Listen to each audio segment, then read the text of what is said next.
residual gas law known as Boyle's law. So Boyle specifically looked at the relationship between the pressure and the volume of a gas. If you change the pressure, how does it affect the volume? If you change the volume, how does that affect the pressure? So when Boyle was working with pressure and volume, okay, during his experiments, the temperature and number of moles of gas were constant. So they're not allowed to change. So we're only looking at how one variable affects the other.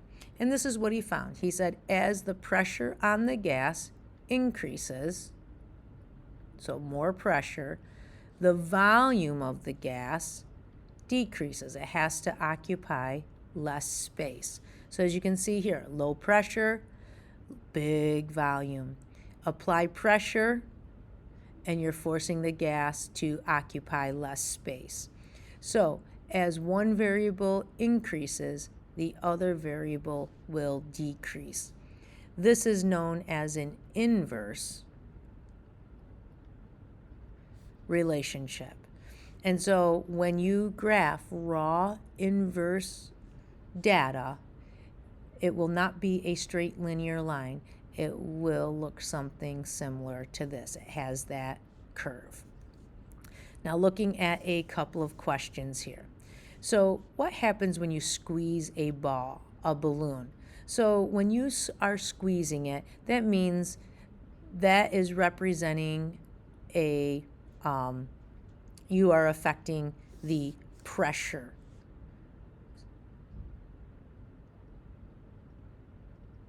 Of the balloon. So if you squeeze the balloon, that means that you are applying pressure. So that means that we have an increase on the pressure value. So as you squeeze the balloon hard, more and more, you're applying more and more pressure. How does that affect the balloon? We would expect the balloon to occupy less space. So we see a decrease in the volume occupied. Now, there are times that you are going to need to show a correct numerical setup.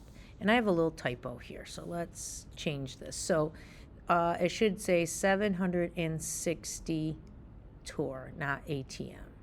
Okay, so here we go. So if you change the volume of a gas, then you should be able to predict the new pressure value. Or if you change the pressure on a gas, you should be able to predict mathematically the new volume that's going to be occupied. So let's take a look here. So we have volume 1 and we have volume 2. So as we go from volume 1 to volume 2, overall, 22.4 to 65.2 means that we have an increase in the volume. So if we have an increase in the volume, because this is an inverse relationship, then we should predict that there is a decrease in the pressure, which means that pressure 2 will be a smaller value than pressure 1 because the pressure went down. So mathematically, let's solve for it. So we know Boyle's is P1 times V1 equals P2 times V2. So for P1, I'm going to substitute in 760 torr. And at 760 torr, it is occupying 22.4 liters. Equals, well, P2 is our unknown, so that's our X. I'm going to leave it as P2. What will be the new pressure if the gas is allowed to occupy 65.2 liters? So in your calculator, solve for P2. P2 needs to be less than P1. So if your answer remains 760 or is larger than 760, then you didn't use your calculator correctly. So when you calculate P2, the answer is 261 torr. Try it in your calculator, and if you need help, please ask.